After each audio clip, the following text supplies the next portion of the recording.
Good evening and welcome to tonight's regional news. Cuba has restricted access to social media and messaging platforms, including Facebook and WhatsApp, global internet monitoring firm NetBlocks said on Tuesday, in the wake of the biggest anti-government protests in decades. Thousands of Cubans joined demonstrations throughout the communist-run country on Sunday to protest against a deep economic crisis that has seen shortages of basic goods and power outages. They were also protesting against the government's handling of the coronavirus pandemic and curbs on civil liberties.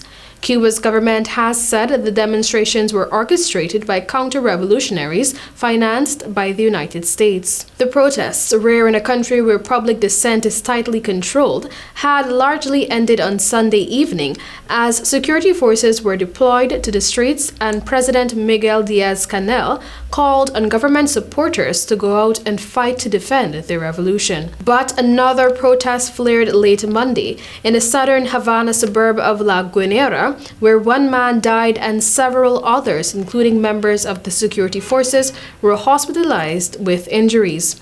Activists accuse the government of trying to disrupt communications. Introduced just over 2 years ago, mobile internet has been a key factor behind the protests, giving Cubans more of a platform to express their frustration. In the capital, there have been regular mobile internet outages since Sunday. NetBlocks said on its website that Facebook, WhatsApp, Instagram, and Telegram in Cuba were partially disrupted on Monday and Tuesday. Deforestation and climate change are altering the Amazon rainforest's ability to soak up carbon, according to a new study. Significant parts of the world's largest tropical forests have started to emit more CO2 than they absorb. Temperatures there have risen by 3 times the global average during the hottest months. The Amazon, home to the world's largest tropical forest, has played a key role in absorbing and storing much of that carbon. But the growing impacts of climate change and deforestation are taking their toll on this crucial CO2 sponge. Earlier this year, a study showed that the rainforest in Brazil released about 20% more CO2 into the atmosphere than it took in over the period from 2010 to 2019.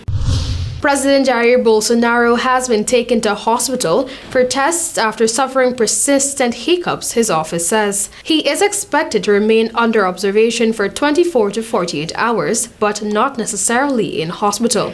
A statement by staff said he was feeling good and doing well. There have been concerns about the far-right leader's health since he was stabbed in the intestines while campaigning in 2018. Bolsonaro was seriously wounded in the attack and lost 40% of his blood. He has had several operations since the stabbing. Medical experts say the hiccups could be related to irritation of the esophagus following abdominal surgery. He has also been suffering abdominal pains. And finally, Venezuelan agents have arrested a key opposition figure on charges of terrorism and treason. Freddy Guevara was in his car when he was detained on a highway in the capital, Caracas. The left-wing government accuses him of having ties to, I quote, extremist groups, end of quote, and foreign governments.